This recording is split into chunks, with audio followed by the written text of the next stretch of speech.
This is a Rhogenesis Source Reading.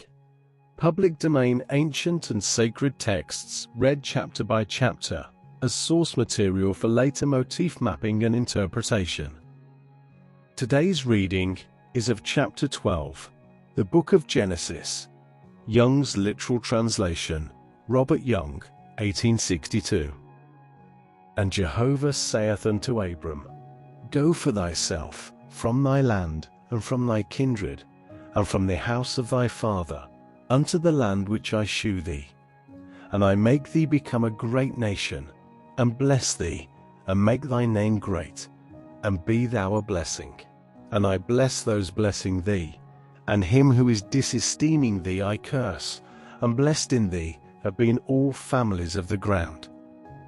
And Abram goeth on, as Jehovah hath spoken unto him, and Lot goeth with him.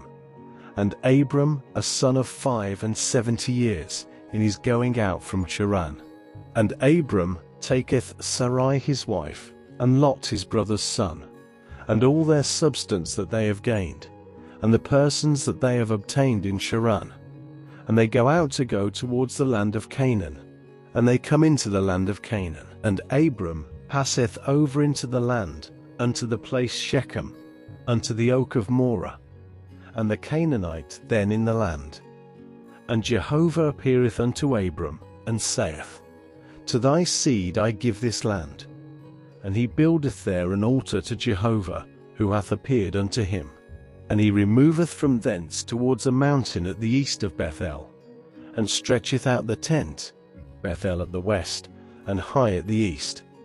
And he buildeth there an altar to Jehovah, and preacheth in the name of Jehovah. And Abram journeyeth, going on and journeying towards the south. And there is a famine in the land. And Abram goeth down towards Egypt to sojourn there, for the famine grievous in the land. And it cometh to pass, as he hath drawn near to enter Egypt, that he saith unto Sarai his wife, Lo, I pray thee, I have known that thou a woman of beautiful appearance.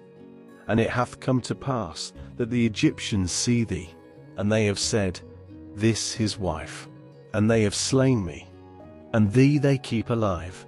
Say, I pray thee, thou my sister, so that it is well with me because of thee, and my soul hath lived for thy sake. And it cometh to pass, at the entering of Abram into Egypt, that the Egyptians see the woman that she exceeding fair.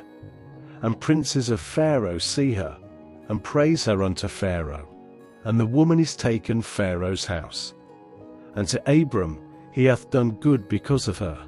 And he hath sheep and oxen, and he asses, and men servants, and handmaids, and she asses, and camels. And Jehovah plagueth Pharaoh and his house, great plagues, for the matter of Sarai, Abram's wife. And Pharaoh calleth for Abram, and saith, What this thou hast done to me? Why hast thou not declared to me that she thy wife? Why hast thou said, She my sister, and I take her to myself for a wife? And now, lo, thy wife, take and go. And Pharaoh chargeth men concerning him, and they send him away, and his wife, and all that he hath. This reading now enters the Rhogenesis Source Archive. Later, we will return to it to trace its motifs, symbols, and recurring questions across other traditions. For now, the source has spoken. The source returns first. Meaning follows. Thank you for listening. If something in this reading stayed with you, a motif, a symbol, or a question, feel free to share it in the comments. And if this reading resonated, leaving a like helps signal what is worth continuing to explore. If you're interested in public domain ancient and sacred texts, you can subscribe to follow future readings, released chapter by chapter.